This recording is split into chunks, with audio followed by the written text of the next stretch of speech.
Lado, CON.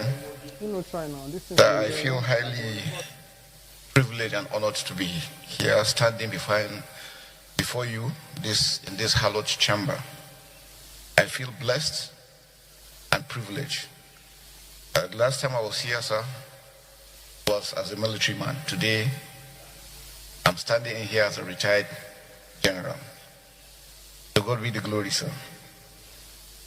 I am General Christopher Musa, retired, the 18th Chief of Defense Staff, Armed Forces of Nigeria. Standing here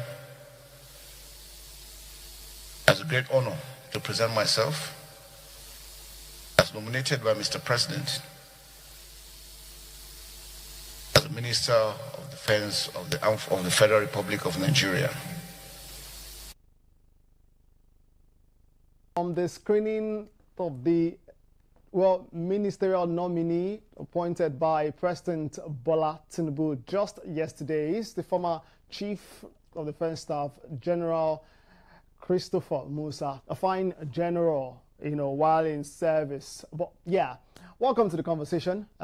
This is Homo Politicus. Let's turn to Nigeria's corridors of power, the Federal Capital Territory, which, of course, is echoing with change. Thus, President Bola Tinubu has mentioned as appointed General Christopher Musa as a new Minister of Defense to succeed Abubakar Badaru, who resigned on health grounds. The official announcement came just hours after Badaru tendered his resignation, citing persistent medical complications, setting the stage for what many regard as a pivotal movement, or rather moment, in Nigeria's security recalibration. General Musa is a very seasoned military leader with a broad operational background, and he, of course, inherits an institution at a crossroads, beset by insurgency in the northeastern part of the country, banditry in the northwestern part of the country, and resurgent communal violence in other zones, and growing public concern over the safety of citizens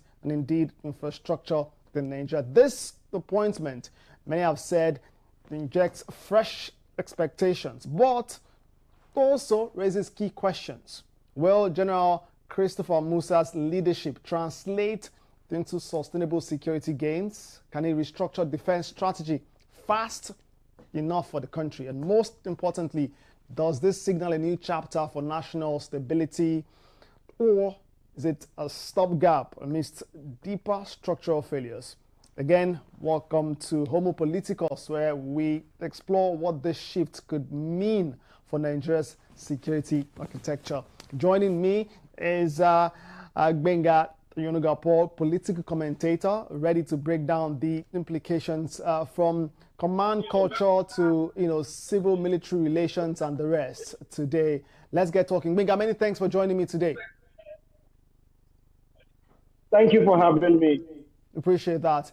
Straight to the conversation. The screening it did take a dramatic turn when senators got into a rowdy session, saying that they would not permit the bow and go style for him. Well, understandably, he's been there. He was screened as the Chief of Defense Staff, and he succeeded with that screening, but he's coming for a different role, very similar to what he did there.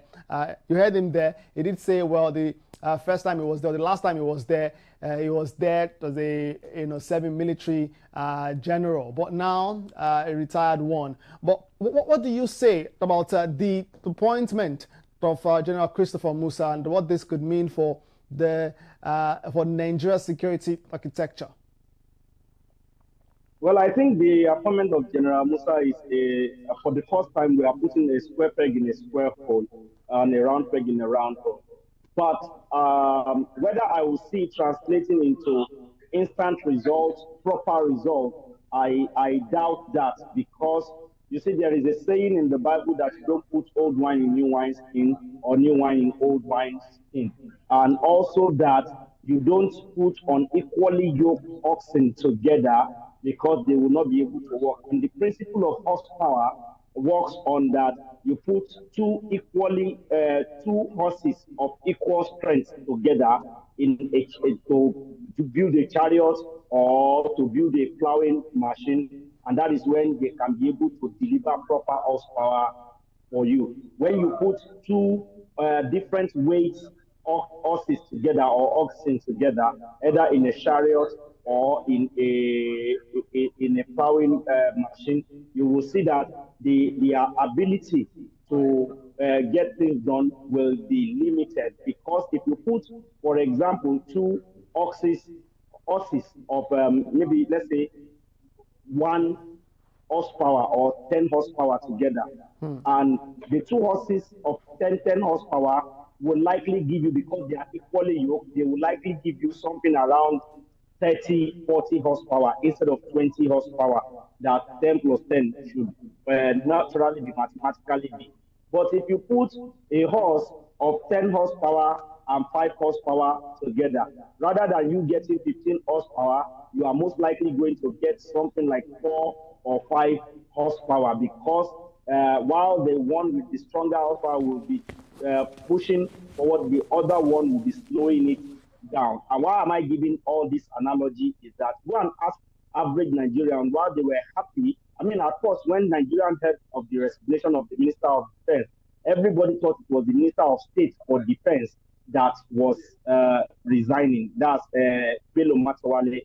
When they heard it was Badaru, a lot of people, if you have watched other TV stations, radio stations across the nation, and even listen to people on the street, they will say, until Matawale also goes, you see, this fine general may not be able to do so much. And the reason is simple, that Matawale is going to be sitting on every security meeting and briefings where this man presides. And you see, his own ideology and approach to security, to handling of banditry, is totally opposite to this general's approach. You can hear from his response to some of the questions during the question and answer session on the floor of the Senate, where he said that the first thing he wants to do is that there should be no negotiation with any terrorist of any kind, that they are going to coordinate with all the states to ensure that there is no form of negotiation at all with the terrorists. Meanwhile, Matawale's point of view is that terrorists should be pampered, terrorists should be negotiated with, we should sit down to find reason why terrorists are being terrorists. So you see that they have very divergent view on how to handle this issue of terrorism. So for me, as a person, I believe that if you want this man to work very well, you want to see point, action, you need to give us another man, maybe a naval general, maybe an Air Force general, retired or service, who can also deputize him as the Minister of State, somebody who understands all the nitty-gritty of military intelligence, personnel movement, personnel handling, and all those kind of things. When you have the two of them working together, and you make sure that they are not people whose ego will not allow them to also gel, So if you have two people who don't have any ego and gel very well, and they all have proper military background like this fine retired general, you will see that within 6 months to 9 months, you will see drastic effects of their being of this, positively. But with Bello Matawale still in office, in the public domain, and so it's the time you should choose him. Relationship and all the rest, in order to ensure that you don't, derail the government.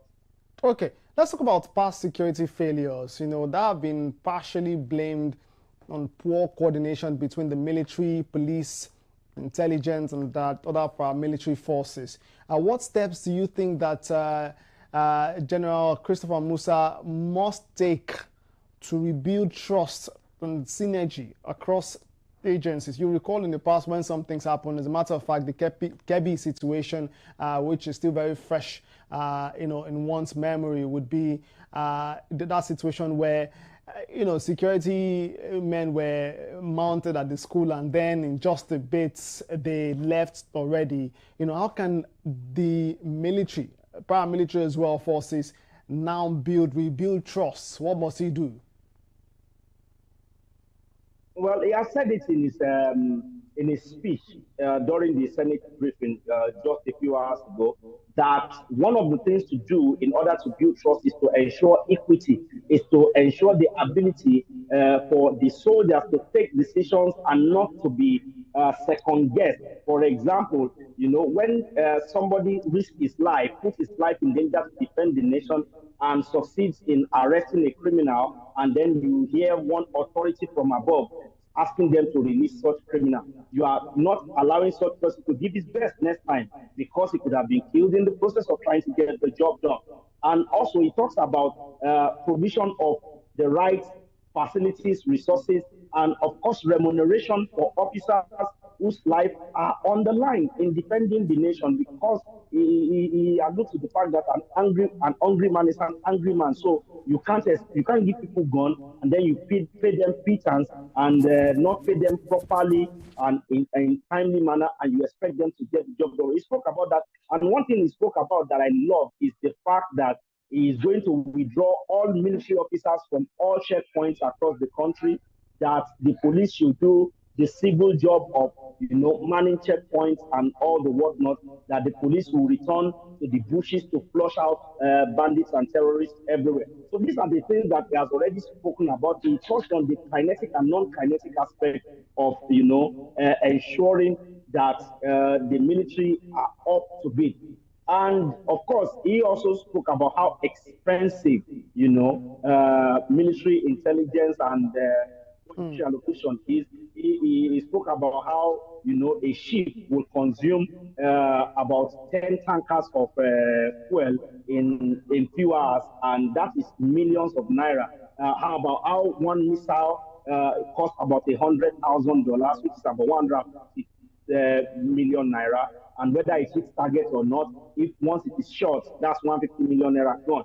So he spoke about all of these things, and what we need to see now is people in the presidency, you know, who are doing business as usual, who are siphoning this money and taking it, you know, being able to compare. And that's why I alluded to the fact that old wine in new wineskin, because even if he wants to do well and he means well, he can. I mean, there are clerical officers and staffs who work with him who are, you know, doing business in a certain way before now. And of course, because they will be the ones to work with him, he needs to inspire them now in a way that will show that, one, I take no prisoners. Once you are caught, your hand is caught in the cookie jar, you are gone. And it's not that you are gone and you'll be able to fight back. You are gone in such a way that you become history from humanity forever, you know. And once he gives that policy now, I believe that, you know, people will sit tight, because Nigerians are actually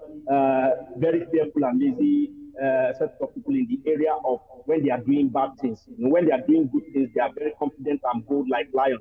But when they are doing bad things, they are very fearful and lazy. If they see somebody who can give them the body heat of, you know, once you are caught, you are dead. There is no room for negotiation. There is no room for discussion. You are just gone. They will sit tight. And I believe that once he brings that ginger, and he could have a minister of state, and of course, be allowed to even jig all the permanent secretaries in his ministry and all the directors in his ministry, so that it is only people he trusts and are capable to work with him that he will choose. Then you will see him getting results. You know, he spoke about how a lot of military officers who have spent 30 years in service, they just retired them and they are kept redundant.